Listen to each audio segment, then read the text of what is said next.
Family sisters channel కి స్వాగతం. ఈ రోజు మీకు మంచి స్నాక్ ఐటమ్ చేసి చూపిస్తాను. ఇప్పుడు పనసకాయ సీజన్ కదా, పనసకాయలు బాగా వస్తున్నాయి. ఆ తొనలు తింటాము, చాలా టేస్టీగా ఉంటాయి కదండి పనస తొనలు. అవి తినేసి ఇత్తనాలు తీసి పక్కన పడేస్తాం. కానీ ఆ పనస ఇత్తనాల్లో చాలా శక్తి ఉంటదండి. మనకి ఎంత శక్తిని ఇస్తుందంటే పిల్లలకైనా పెద్దలకైనా చాలా బలం పనస ఇత్తనాలు.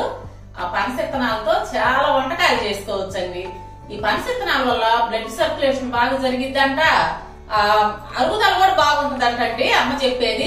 చిన్నప్పుడు అమ్మ ఏం చేసేదంటే బొగ్గుల పొయ్యిలో వేసి కాల్చి ఇత్తనాలు పెట్టేది. మా పిల్లలకు కూడా నేను పెట్టేదాన్ని. ఇప్పుడు ఆ పనస ఇత్తనాలతో మంచి స్నాక్ ఐటమ్ ఒకటి చేసి చూపిస్తాను. అది చూడండి, చూసి మీరు కూడా చేసుకోండి.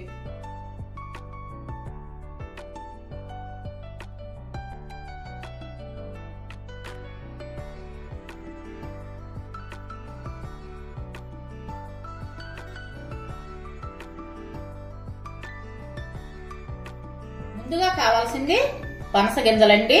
ఈ పనస గింజలు పొట్టు వలిసిన తర్వాత ఈ విధంగా ఉంటాయి. వాటిని 1 కప్ తీసుకున్నాను. ఈ కప్ తో ఇది 1/2 కప్ అన్నమాట. ఆ 1/2 కప్ తో ఒకటి తీసుకున్నాను. ఇప్పుడు ప్రెషర్ కుక్కర్ లో ఈ పనస ఇత్తనాలు వేసుకొని ఆ మునగ వాటర్ పోసుకొని హై ఫ్లేమ్ లో 3 విజిల్స్ వచ్చే వరకు ఉడికిద్దాం. ఇప్పుడు చూద్దామండి.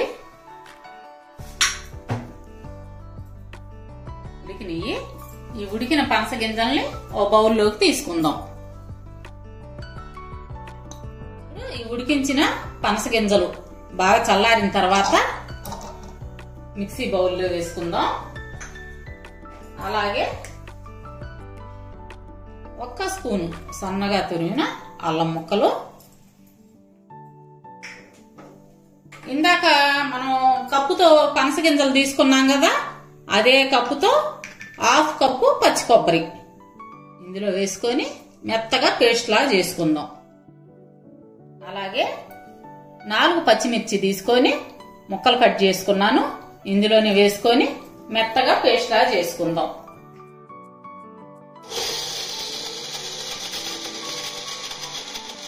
మనం మిక్సీ పట్టుకున్న తర్వాత ఈ విధంగా వస్తుంది. అయితే వాటర్ వేసుకోవాల్సిన అవసరం లేదండి. ఇదిగో ఈ విధంగా చేసుకోవాలి. ఇప్పుడు దీన్ని ఈ బౌల్లోకి తీసుకుందాం.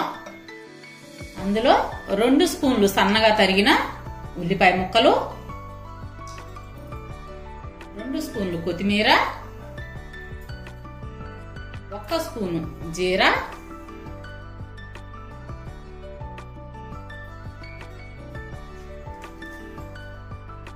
తగినంత ఉప్పు, మీ టేస్ట్ని బట్టి ఉప్పు వేసుకోండి కొంచెం చూసుకొని. ఇప్పుడు బియ్యం పిండి,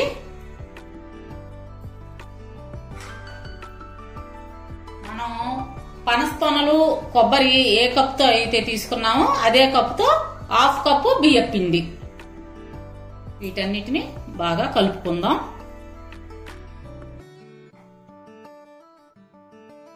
కొంచెం వాటర్ పోసి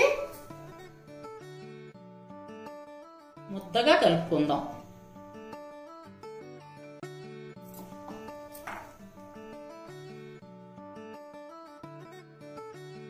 వడపిండి మాదిరిగా కలుపుకుందాం. ఇంకొంచెం వాటర్ పోసుకొని, జారుగా మాత్రం కలపబాకండమ్మా, వడపిండి మాదిరిగానే కలుపుకోండి.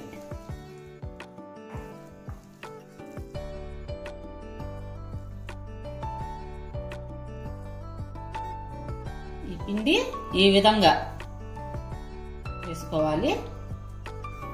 వీటిని చిన్న చిన్న ఉండలు చేసుకొని, అంటే మీకు కావాల్సిన సైజు చేసుకొని వడలాగా తట్టుకుందాం. పలచగా చేసుకోండమ్మా, మరి మందంగా చేయొద్దు.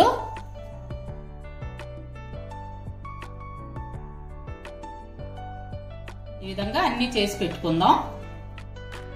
ఇప్పుడు స్టవ్ వెలిగించుకొని ఆయిల్ పోసుకొని మీడియం ఫ్లేమ్ మీద కాగనిద్దాం. ఆయిల్ కాగిందండి. ఇప్పుడు ఈ వడల్ని సిమ్లోనే పెట్టుకోండి.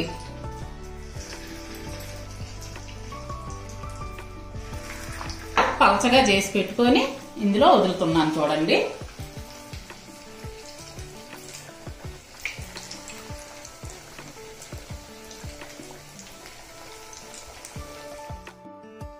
ఇవి మీడియం ఫ్లేమ్ లోనే వేగాలి.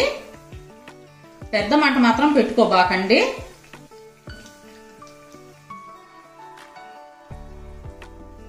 పెద్ద మంట పెట్టారనుకోండి వెంటనే మాడిపోతాయి, టేస్ట్ ఉండవు. ఈ విధంగా దోరగా వేగిన తర్వాత తీసుకుందాం. ఇప్పుడు వేగినవి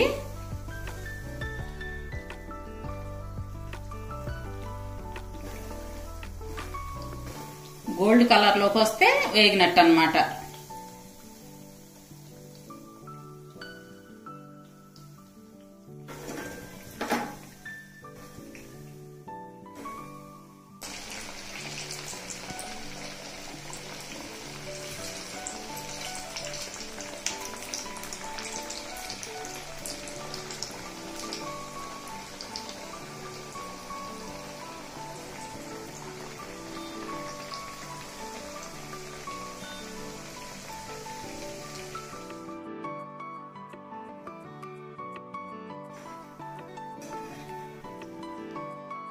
ఇప్పుడు స్టవ్ కట్టేద్దాం.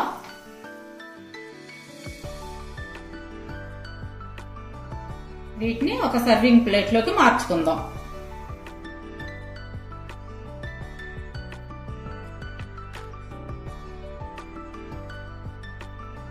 ఇదిగోండి పనస వడలు రెడీ అయ్యి. సరే బుజ్జమ్మాయి, చూసారు కదండి, పనస కూడా వేస్ట్ చేయకుండా చక్కగా వడలు చేసుకోవచ్చు. మరి మీరు కూడా చెల్లి చెప్పినట్టే చేసుకుని టేస్ట్ చూసి ఎలా వచ్చిందో మా కామెంట్స్ లో చెప్పండి. మా వీడియోస్ మీకు నచ్చినట్టయితే లైక్ చేయండి, షేర్ చేయండి. అలాగే కొత్త వాళ్ళు మా ఛానల్ తప్పకుండా సబ్స్క్రైబ్ చేసుకోండి. పక్కన ఉన్న బెల్ ఐకాన్ క్లిక్ చేసి ఆల్ అనే ఆప్షన్ ఎంచుకుంటే మేము పెట్టే ప్రతి వీడియో మీకు వెంటనే నోటిఫికేషన్ రూపంలో వస్తుంది. రేపు మరో మంచి వీడియోతో మీ ముందుకు వస్తాం. అప్పటి వరకు బాయ్.